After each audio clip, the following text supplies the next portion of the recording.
రేవంత్ దమ్ముంటే అసెంబ్లీ పెట్టు, సభ సాక్షిగా మీ రాజకీయాలు బయట పెడతా. వస్తాడా మరి మీ మామ? టెల్ మీ, మీ మామ వస్తాడా? రేవంత్ రెడ్డికి మనం సవాల్, మనం కూడా అవసరమైతే మనం చెప్పుదాం. దమ్ముంటే అసెంబ్లీ పెట్టు, కేసీఆర్ వస్తాడట. చెప్పుదాం, మనం అందరం కలిసి చెప్పుదాం. కేసీఆర్ అసెంబ్లీకి వస్తాడట, దమ్ముంటే రేవంత్ రెడ్డిని అసెంబ్లీ పెట్టు అని చెప్పుదాం.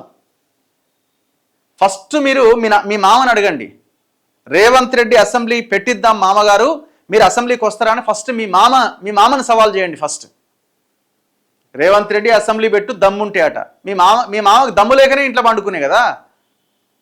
దమ్ము లేక ఇంట్లో పండుకున్నోడేమో అక్కడ శాసనసభా పక్ష నేతగా ఆనే ఉంటాడు.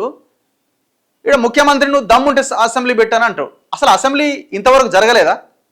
అసెంబ్లీలు జరిగినాయి కదా, జరుగుతూనే ఉన్నాయి కదా. మీకంటే ఎంతో కొంత ఒక 10 రోజులు 5 రోజులు ఎక్కువనే జరుగుతున్నది కదా.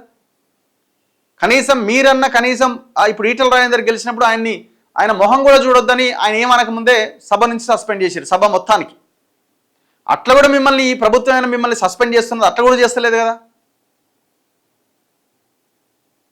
దమ్ముంటే రేవంత్ రెడ్డి అసెంబ్లీ పెట్టాలన్నట, దమ్ముంటే మామ నువ్వు అసెంబ్లీకి రా అని మాత్రం నువ్వు అనవు.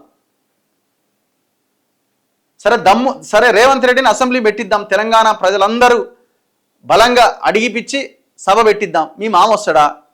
మీ మామ కేసీఆర్ అసెంబ్లీకి వస్తాడా చెప్పు. బనకచర్లపై ఇద్దరం ప్రజెంటేషన్ ఇద్దాం. బనకచర్ల మీద ప్రజెంటేషన్ ఇవ్వాలి.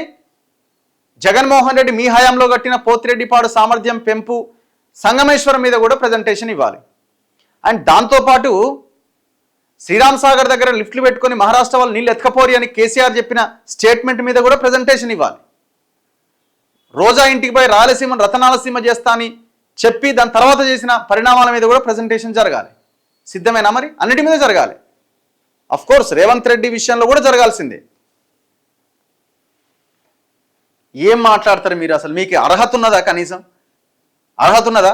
మల్లన్న సాగర్ మీద జరగాలి చర్చ, కొండపోచమ్మ సాగర్ మీద జరగాలి, అక్కడ జరుగుతున్న ఆత్మహత్యల మీద చర్చ జరగాలి, ప్రజెంటేషన్ ఇవ్వాలా.